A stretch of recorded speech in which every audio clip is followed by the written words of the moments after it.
नमस्कार, बहुत स्वागत है आपका। हिंदी खबर देख रहे हैं। आपके साथ मैं हूं विकास ब्रजेश सक्सेना। ये सीधे आपको गुजरात के पंचमहल लिए चलते हैं, जहां मुख्यमंत्री अरविंद केजरीवाल संबोधित कर रहे हैं।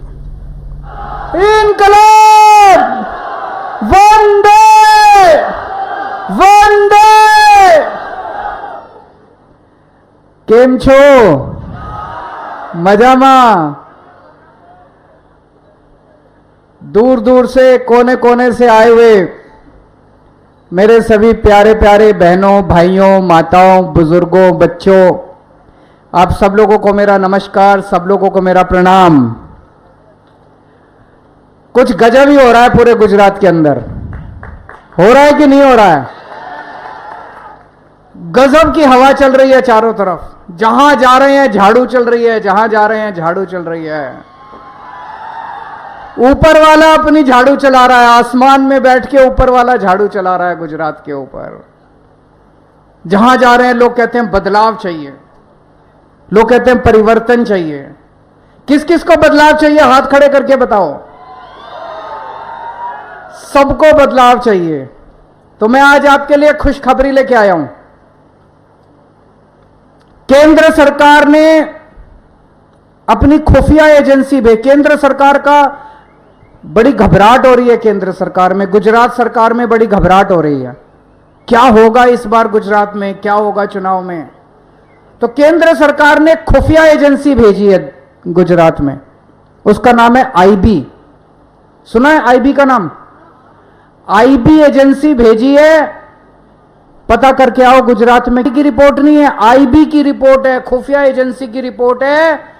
गुजरात के चुनाव में दिसंबर में आम आदमी पार्टी की सरकार बनने जा रही है।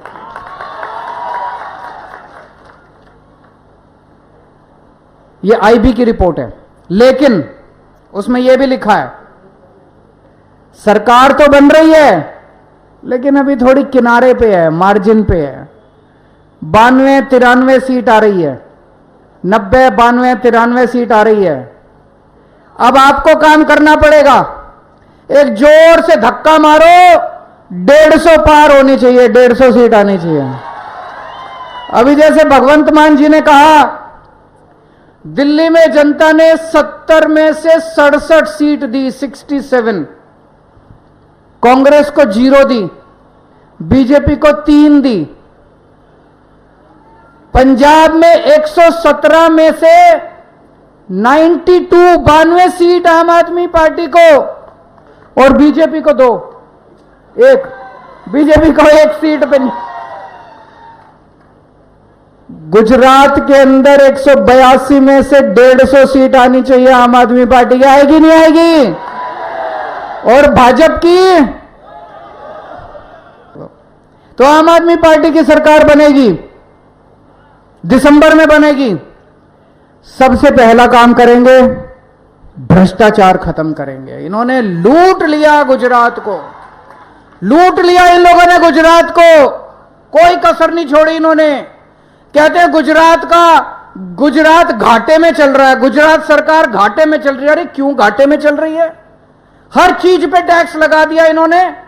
दूध पीते हो तो टैक्स लगता है, रोटी खाते हो तो टैक्स लगता है, चावल खाते हो तो टैक्स लगता है, दाल खाते हो तो टैक्स लगता है, दही खाते हो तो टैक्स लगता है, छाछ पीते हो तो टैक्स लगता है, मोबाइल खरीदते हो तो टैक्स लगता है, पेट्रोल हर चीज पे टैक्स लगता है, हर चीज पे टैक्स लगता है।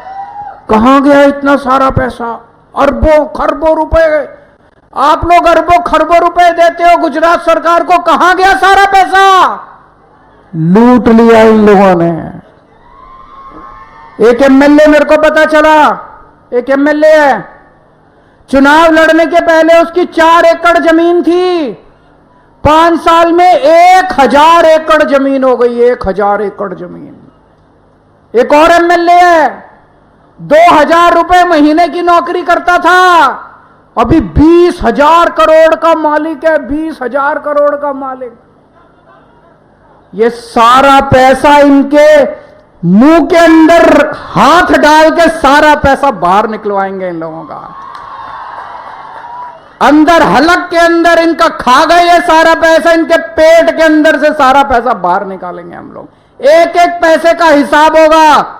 27 साल में इन लोगों ने जो गुजरात को लूटा है, एक एक पैसा वापस दिलवाएंगे आप लोगों का, एक एक पैसा वापस दिलवाएंगे। अब गुजरात सरकार का एक एक पैसा जनता के लिए इस्तेमाल होगा।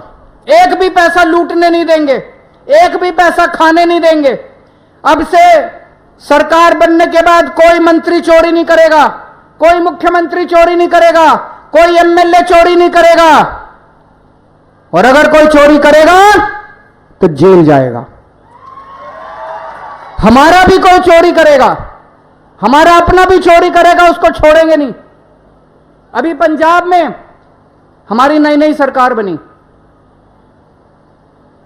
भगवंत मान साहब को एक दिन पता चला उनका हेल्थ मिनिस्टर गड़बड़ कर रहा है। अभी मीडिया को नहीं पता था, अभी विपक्ष को भी नहीं पता था, किसी को नहीं पता था। मान साहब को पता चला, भगवंत मान को पता चला उनका हेल्थ मिनिस्टर गड़बड़ कर रहा है। इन्होंने चेकिंग कराई, वो गड़बड़ कर रहा था। भगवंत मान ने अपने हेल्थ मिनिस्टर को पकड़ के जेल में डाल दिया। कभी भारत में सुना था कोई मुख्यमंत्री अपने हेल्थ मिनिस्टर को पकड़ के जेल में डालता है? ये तो इतना कमाते हैं फिर भी इनका कुछ नहीं हो। अपने हेल्थ मिनिस्टर को पकड़ के जेल में डाल दिया।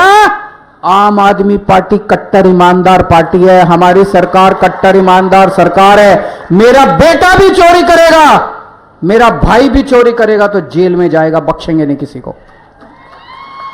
एक एक पैसा अब गुजरात के लोगों के लिए इस्तेमाल होगा। और आप जो काम कराने जाते हो दफ्तर में, जाति प्रमाण पत्र, राशन कार्ड, बिजली कनेक्शन, पानी कनेक्शन, तहसीलदार के यहां, पटवारी के यहां पैसे देने पड़ते नहीं देने पड़ते? 15 दिसंबर के बाद गुजरात में काम कराने के लिए कोई पैसे देने की जरूरत नहीं है, सारे काम आपके घर आके करके जाएंगे। अफसर आपके घर आएंगे, काम करके जाएंगे। दिल्ली के अंदर भ्रष्टाचार खत्म कर दिया हमने, पंजाब के अंदर भ्रष्टाचार खत्म कर दिया हमने। 15 दिसंबर के बाद गुजरात के अंदर भी भ्रष्टाचार खत्म हो जाएगा दोस्तों।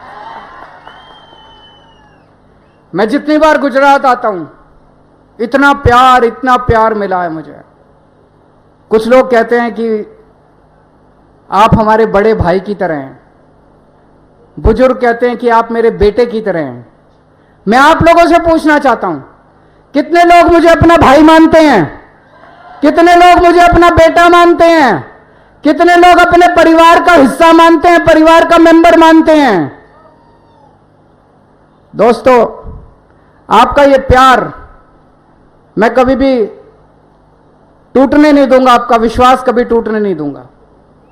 आपके परिवार का सदस्य बनके, आपके परिवार का मेंबर बनके आपके परिवार की जिम्मेदारी निभाऊंगा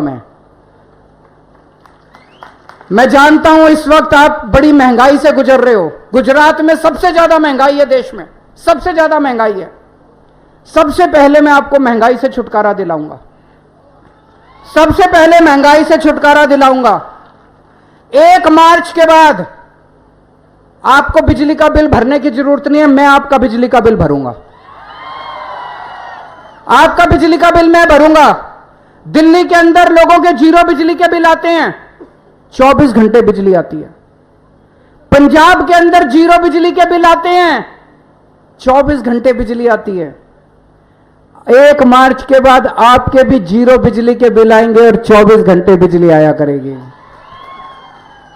यह जादू है। 24 घंटे बिजली, 0 बिजली का बिल पूरी दुनिया में कहीं नहीं है। यह जादू केवल केजरीवाल को आता है और किसी को नहीं आता। बीजेपी को भी, भाजपा को भी नहीं आता, कांग्रेस को भी नहीं आता, केजरीवाल को आता है। आपका 1 मार्च के बाद आपका बिजली का बिल आपका बेटा भरेगा, आपका भाई भरेगा। आपके घर में जितने बच्चे हैं पढ़ने वाले, जो स्कूल जाते हैं, एक एक बच्चे पे कम से कम 3-4 हजार रुपए महीना खर्च हो जाता है। होता है कि नहीं होता है? सारा कैलकुलेट करना मैं अभी बताऊंगा, मैं आपका कितना फायदा कराऊंगा महीने में। बिजली का बिल का 2-3 हजार, किसी का 2,000 आता है, किसी का 1,500 आता है, किसी का 3,000 आता है। कम से कम 3,000 रुपए महीना बिजली के बिल 0 आएगा तो 3,000 रुपए महीने का फायदा होगा। आपके बच्चों के लिए, हमारे जितने बच्चे हैं, अपने परिवार में जितने बच्चे हैं आपके, उन सबको पढ़ाने की जिम्मेदारी मेरी। अब उसकी फीस की चिंता करने की जरूरत नहीं है, कॉपी किताबों की चिंता करने की जरूरत नहीं है। उन सबकी फीस भरने की जिम्मेदारी मेरी, उनकी शिक्षा की जिम्मेदारी मेरी, सारी फीस की जिम्मेदारी मेरी। दिल्ली में हमने शानदार स्कूल बना दिए, इतने शानदार स्कूल बनाए हैं, गरीबों के अमीरों के बच्चे साथ बैठ के पढ़ते हैं। एक ही डेस्क पे जज का बच्चा, आईएएस अफसर का बच्चा और रिक्शे वाले का बच्चा एक साथ बैठ के पढ़ते हैं। अब दिल्ली में मजदूरों के बच्चे आईएएस बन रहे हैं, आईपीएस बन रहे हैं, डॉक्टर बन रहे हैं, इंजीनियर बन रहे हैं। गरीबों के बच्चे, रिक्शे वाले के बच्चे, मजदूरों के बच्चे। गुजरात के अंदर भी मैंने प्लानिंग करी है, शानदार स्कूल बनाएंगे दिल्ली की तरह, गांव गांव के अंदर स्कूल बनाएंगे और आपके सारे बच्चों की पढ़ाई की जिम्मेदारी मेरी। आपके घर में अगर 3 बच्चे हैं तो कम से कम 10,000 रुपए महीना तो आपका बच जाएगा। 10,000 रुपए उनकी पढ़ाई में जाते हैं कि नहीं जाते? 10,000 रुपए बच जाएगा तो 3,000 बिजली के बच गए, 10,000 शिक्षा के बच गए, 13,000 रुपए। आपके घर में कोई बीमार होगा, सारा खर्चा केजरीवाल देगा, आपका बेटा देगा, आपका भाई देगा। दिल्ली के अंदर हमने सबका इलाज मुफ्त कर दिया, बड़े बड़े शानदार अस्पताल बनाए हैं मैंने, वहां पे सबका इलाज मुफ्त है, सबका। आपको एक बुखार हो, क्रोसिन की गोली चाहिए, वो भी मुफ्त है। और अगर आपको कैंसर हो जाए, किडनी ट्रांसप्लांट कराना है, 20 लाख रुपए का खर्चा, वो भी सारा मुफ्त है। अगर आपके घर में कोई बीमार होगा, आपका इलाज का खर्चा आपका बेटा देगा, आपको चिंता करने की जरूरत नहीं है। कम से कम 5-7 हजार रुपए महीने का तो खर्चा बचेगा। होता है कि नहीं होता है? दवाइयों का, बीमारी का, हर घर में 5,000 10,000 रुपए महीने का खर्चा आ जाता है। एक भी पेपर नहीं फूटेगा आज इसके बाद। अभी भगवंत मान साहब ने बताया, एएसआई का, इंस्पेक्टर का, पुलिस इंस्पेक्टर का भी 14, 15, 16 अक्टूबर को पंजाब में पेपर हुए हैं, एक भी पेपर नहीं फूटा। 7 साल में दिल्ली में हमारी सरकार है, दिल्ली में एक भी पेपर नहीं फूटा। गुजरात में सारे पेपर फूटते हैं। क्यों? क्योंकि ये जितने बैठे हैं सब ये पैसा खाते हैं, इनके नेता पैसा खाते हैं। पेपर अपने आप नहीं फूटते, ये फोड़ते हैं, ये बेचते हैं पेपर। अब ईमानदार सरकार आएगी, एक भी पेपर नहीं फूटने देंगे। और 2015 के बाद जितने लोगों ने पेपर फोड़े, सारे केस दोबारा खोलेंगे। जितने लोगों ने पेपर फोड़े सबको 10-10 साल के लिए जेल में भेजेंगे। अभी 2 दिन पहले मैंने कहा, हमारा जो नोट होता है,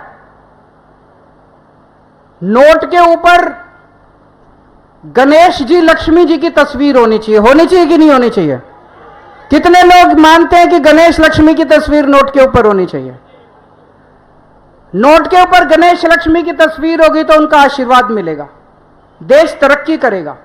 मैं ये नहीं कह रहा कि केवल तस्वीर छापने से होगा, मेहनत भी करेंगे, देश के लोग मेहनत करेंगे, अच्छी नीतियां भी बनाएंगे।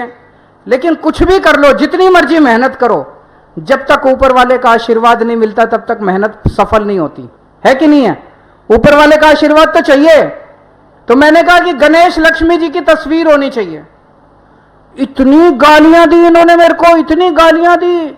बीजेपी भाजपा वालों ने भी, कांग्रेस वालों ने भी, दोनों मिलकर मेरे को गालियां दे रहे हैं कि केजरीवाल ऐसे क्यों कर रहा है, गणेश लक्ष्मी की तस्वीर नहीं होनी चाहिए। जरा जोर से हाथ उठा के बता दो कि तस्वीर होनी चाहिए कि नहीं होनी चाहिए। मैं भाजपा और कांग्रेस वालों को बताना चाहता हूं कि देश के 130 करोड़ लोग चाहते हैं। आज मैंने प्रधानमंत्री जी को चिट्ठी भी लिखी है, मैंने लिखा है कि 130 करोड़ लोग चाहते हैं कि नोट के ऊपर गणेश जी और लक्ष्मी जी की तस्वीर होनी चाहिए। ये लोग मेरे को इतनी गालियां कहते हैं केजरीवाल सब कुछ फ्री दे रहा है, ये भी फ्री, वो भी फ्री, ये भी फ्री। मैं आपसे पूछ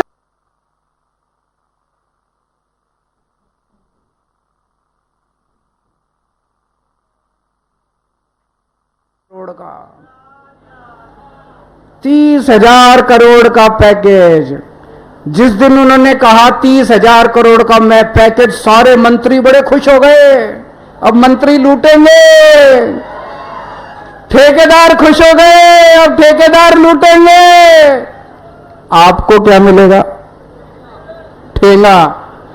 जनता को क्या मिलेगा? ठेंगा। जनता को कुछ नहीं मिलेगा। मैं 30,000 करोड़ नहीं दे सकता, मैं 30,000 रुपए महीने का आपके परिवार को फायदा करा सकता हूं। और एक बात है,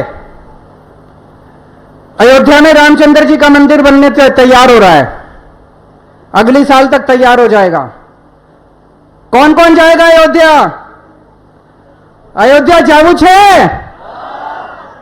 भगवान राम ने दर्शन करवा छे? किस किस को जाना है अयोध्या? जरा हाथ खड़े करें। अयोध्या के फ्री में दर्शन करा के लाऊंगा एक एक परिवार को। दिल्ली में करवाता हूं मैं, दिल्ली में हम स्पेशल ट्रेन भेजते हैं, स्पेशल ट्रेन का इंतजाम किया है, आना जाना खाना पीना रहना सब फ्री है। आपको भी अयोध्या जी में रामचंद्र जी के रामलला के दर्शन करा के लाएंगे। दोस्तों, मेरे को राजनीति करनी नहीं आती, छोटा सा आदमी हूं, मेरे को इनके तरह गाली गलौज करना नहीं आता, भ्रष्टाचार करना नहीं आता, पैसे लूटने नहीं आते, गुंडागर्दी करनी नहीं आती। गुंडागर्दी चाहिए इनके पास चले जाना। मेरे को स्कूल बनवाने आते हैं, मेरे को अस्पताल बनवाने आते हैं, मैं आपका इलाज करा दूंगा। मैं पढ़ा लिखा आदमी हूं, ईमानदार आदमी हूं, देशभक्त आदमी हूं। आपको तीर्थ यात्रा करा के लाऊंगा, आपके घर में कोई बीमार होगा उसका इलाज करा दूंगा, आपके बच्चों की शिक्षा का इंतजाम कर दूंगा, आपके बच्चों के लिए रोजगार का इंतजाम कर दूंगा, आपकी बिजली मुफ्त कर दूंगा, आपकी सड़कें बना दूंगा। इंजीनियर हूं, सड़कें बनानी भी आती है मेरे को। अगर ये चाहिए तो मेरे पास आ जाना, और भ्रष्टाचार चाहिए, गुंडागर्दी चाहिए, इनके पास चले जाना। 27 साल से यही चल रहा है, यहां पे चल रहा है कि नहीं चल रहा है? और एक भी पेपर फूटने नहीं देंगे, एक भी पेपर नहीं फूटेगा आज इसके बाद। अभी भगवंत मान साहब ने बताया, एएसआई का, इंस्पेक्टर का, पुलिस इंस्पेक्टर का भी 14, 15, 16 अक्टूबर को पंजाब में पेपर हुए हैं, एक भी पेपर नहीं फूटा। 7 साल में दिल्ली में हमारी सरकार है, दिल्ली में एक भी पेपर नहीं फूटा। गुजरात में सारे पेपर फूटते हैं। क्यों? क्योंकि ये जितने बैठे हैं सब ये पैसा खाते हैं, इनके नेता पैसा खाते हैं। पेपर अपने आप नहीं फूटते, ये फोड़ते हैं, ये बेचते हैं पेपर। अब ईमानदार सरकार आएगी, एक भी पेपर नहीं फूटने देंगे। और 2015 के बाद जितने लोगों ने पेपर फोड़े, सारे केस दोबारा खोलेंगे। जितने लोगों ने पेपर फोड़े सबको 10-10 साल के लिए जेल में भेजेंगे। अभी 2 दिन पहले मैंने कहा, हमारा जो नोट होता है, नोट के ऊपर गणेश जी, लक्ष्मी जी की तस्वीर होनी चाहिए कि नहीं होनी चाहिए?